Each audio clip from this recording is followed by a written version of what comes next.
लद्दाख सीमा पर चीन की ओर से हिंसक झड़प करने के जवाब में भले ही चीनी सामान के बहिष्कार की मांग जोर पकड़ रही हो, लेकिन यह इतना आसान भी नहीं है, क्योंकि भारतीयों की सस्ते चीनी सामान पर काफी निर्भरता और इंडस्ट्री को अपने तमाम उत्पादों के लिए चीनी सामान के आयात की जरूरत ज्यादा है, जिसके चलते ऐसा हो पाना मुश्किल है।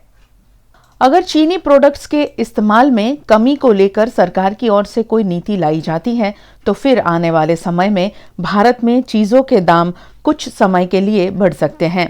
उदाहरण के तौर पर दवाइयों की कीमत को देखें तो कोरोना संकट के बाद फार्मास्यूटिकल में 6% से 167% तक महंगाई बढ़ी है। इसकी वजह जनवरी के बाद से ही चीन से आयात का प्रभावित होना है। भारत में इलेक्ट्रॉनिक्स उत्पादों के कुल आयात में चीन की 45% की हिस्सेदारी है। इसके अलावा कुछ मोबाइल फोन कंपोनेंट्स का 90% तक आयात चीन से ही होता है। फार्मा कंपनियां अपना 65 से 70% तक का आयात चीन से ही करती है। सीमा पर तनाव के बीच भी चीन से भारत सबसे ज्यादा आयात करता है। यही नहीं, बीते साल के 11 महीनों में भारत के मुकाबले कारोबार में चीन 47 अरब डॉलर के सरप्लस पर था। इंडस्ट्री से जुड़े लोगों का कहना है कि भारत में 2 लाख करोड़ रुपए का मोबाइल फोन मार्केट है, जिसमें 72% हिस्सेदारी शाओमी जैसी चीनी कंपनियों की है। भारत से चीन का सालाना व्यापार करीबन 55 अरब डॉलर का है। हर भारतीय ऐसी बहुत सारी चीजों का इस्तेमाल करता है जो चीन से आयात होती है। ऐसा इसीलिए है क्योंकि भारत में अभी भी कई सामान ऐसे हैं जिनका भारत में उत्पादन और बिक्री चीनी कंपनियों द्वारा की जाती है। हालांकि भारत चीन घर्षण के बाद सोशल मीडिया पर चीन के बने उत्पादों को बॉयकॉट करने का अभियान चल रहा है, लेकिन क्या आप जानते हैं, अगर सचमुच चीनी सामान को बॉयकॉट कर दिया गया तो देश में क्या दिक्कतें आएगी? अगर भारत में चीनी उत्पादों को बेचने पर रोक लगा दी जाए तो एक आम भारतीय के जीवन में काफी मुश्किलें आ सकती हैं। ऐसा इसीलिए है क्योंकि दिन भर में एक भारतीय जो भी सामान अपने लिए प्रयोग में लाता है, उसमें से 80% सामान चीन से आयात होता है या फिर भारतीय कंपनियां इनको बेचती हैं।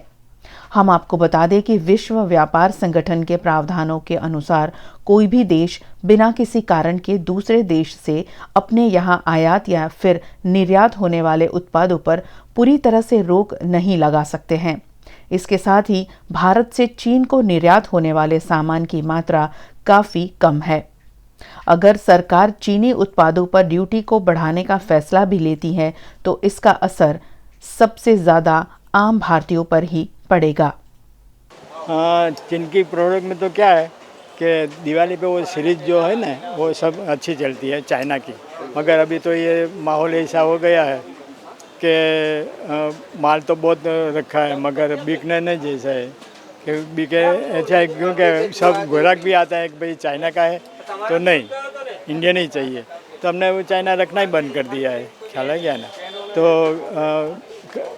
वो तो महंगा तो होगा ही, क्योंकि अभी माल रह के रखा है, वो यहाँ नहीं है तो बाहर, पर मगर यहीं ला रख सकते हैं, इसीलिए तो थोड़ा वो तो होगा ही नुकसान। माल तो ऐसे आने को रखा है, लेते ही नहीं है, तो अभी नुकसान ही है ना, क्योंकि बिक तो नहीं सकते हैं। अभी तो देखो ना, वो सारे मार्केट में लाखों करोड़ों का माल है सारे मार्केट में, तो वो भी ऐसे ही है मेरे जैसे ही, नुकसान ही है ना, सवाल ही नहीं है, क्या लगे।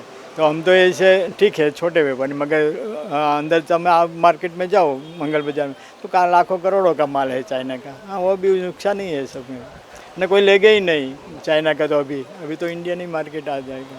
અત્યાર સુધી જે તે આ જે આપણા ઇન્ડિયાની અંદર જે તકલીફ થઈ, અત્યારે જે શહીદો થઈ ગયા એના તરફથી એવું થઈ કે હવે પબ્લિક જાગૃત થઈ કે એમને આ વસ્તુ જે હતું આપણે એમને વેચતા હતા, એમને સાથ સહકાર હતો, પણ હવે જે થયું છે આપણા શહીદો થવા મળે, ધીરે ધીરે આપણે ઘૂસણખોરી થવા મળી, તો એ વિષયથી બધી પબ્લિક જાગૃત થઈ ગઈ અને હવે એવું કહે છે કે આપણું ઇન્ડિયન પોતાનું પબ્લિક ઇન્ડિયન વસ્તુ ઇન્ડિયનમાં વેચવાનું અને એની વસ્તુ આપણે પરચેસ કરવી નહીં, અને કોઈ પણ વસ્તુ હશે તેનો બહિષ્કાર કરીને જે તે જગ્યાએ એને પાછું મોકલવાનું તૈયારી। જે અમારી પાસે બધો માલ હતો અમે બધો રિટર્ન મોકલી દીધો છે અને હવે તૈયારી છે કે નેક્સ્ટ ટાઈમમાં જે પણ વસ્તુ આવશે બધી ચાઇનીઝ નહીં આવે, ટોટલ ઇન્ડિયન જ આવશે।